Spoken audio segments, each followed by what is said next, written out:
I recently went to Hyper Japan Festival, one of, if not the biggest celebration of Japanese culture in the UK, but the question still remains, how hyper was it?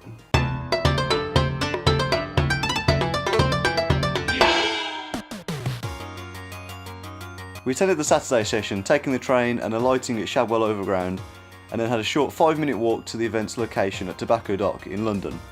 The event began in 2010 and is held on a biannual basis, with July being the main event and slightly smaller Christmas event held in November. What I can only assume is in an effort to maximise ticket sales, the day is split into 2 6-hour sessions. The last 3 years have seen attendances of around 80,000, so splitting that into different sessions across 3 days probably isn't the worst idea. Not being fans of rising early, we got there around 12 o'clock, but felt less pushed for time as we had tickets for both sessions in that day. Arriving late did have its advantages, however, as the queue had completely disappeared and we were free to waltz in at our leisure. I was immediately surprised at the size of the event, expecting something a bit smaller before arriving. There was a huge amount of different craft stalls and street food, all of which looked great, but from my very minimal research of the event prior to arriving, I had one very important thing to take care of first.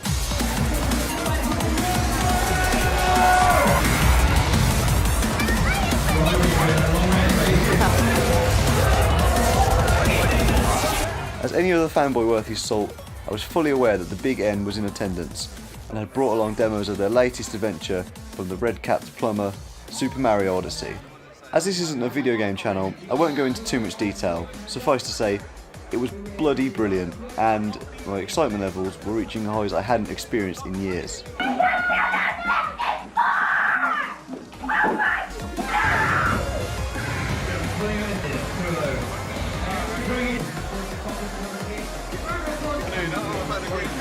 The area was littered with screens displaying tons of games, new and old. We even bore witness to the touching reunion of Mario and Princess Peach. Continuing on from that video game theme, we happened upon a small seminar being held in the main hall about the composition of chiptune music. Using just an old Game Boy and a laptop, DJs Toriana and Shirobon composed a piece from scratch live on stage, leaving the audience absolutely stunned.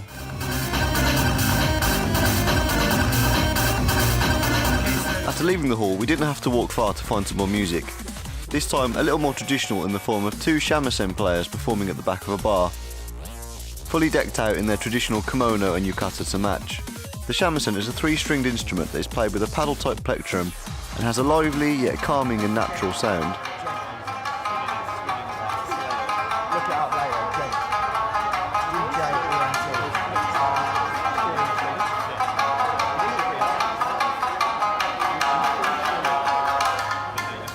There were a lot of other performances too, including a few smaller street stages with a variety of shows on display, like kendo stick jousting,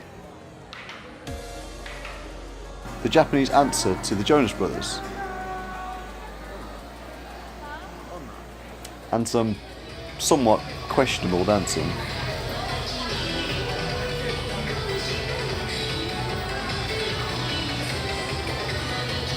I also had a chance to indulge in one of my favourite pastimes, watching white people pretend they know the words to Japanese music.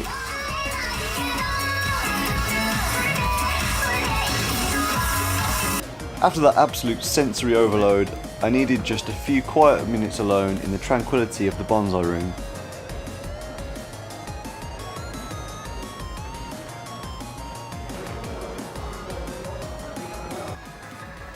With my body and soul now re-alighted and re-energised, I was ready to hit the dance floor.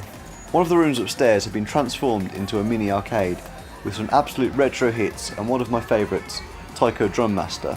In an attempt to impress everyone within a 3-metre radius, I broke out into an arm-flailing fury, creating a physical display only comparable to the thrills of dirty dancing.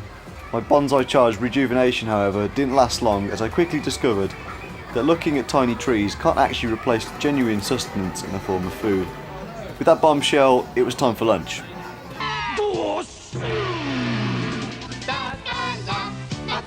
Coming back from the midday break, we returned for round 2 and were treated to favourably quick entry thanks to our trusty wristbands. First off, we made a mad dash for the VR experience tickets, as they were pretty limited in numbers and available slots throughout the day. Equipped with our new headgear, we were amply prepared to face the utter treachery that is Death Note VR. After acquiring our tickets and before strapping nauseating TVs to our faces, we had to make a quick stopover at the sake tasting area, pounding down 30 shots from 10 different breweries of the finest sake Japan had to offer.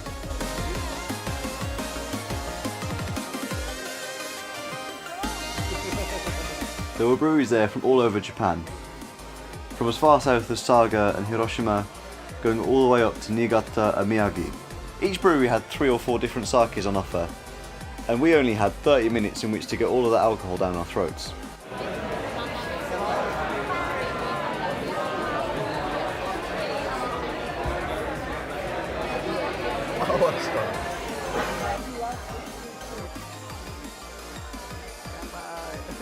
I was fairly excited about our VR experience, but in hindsight I will admit that drinking all that sake just before may have been a mistake. At one point I began to hallucinate and could have swore I saw a poor child sat in an egg, being forced to read a book that had been glued to her eyelids. There were several VR experiences on display. The Shonen Jump game in particular had me feeling like a superhero, being able to look around in 3 whopping dimensions and giving me the ability to fling pieces of paper across a galactic space room with godlike precision. All that reality got us a bit hungry, so we made our way downstairs to grab some food. The queues were unfortunately long, but the wait for our takoyaki was certainly worth it.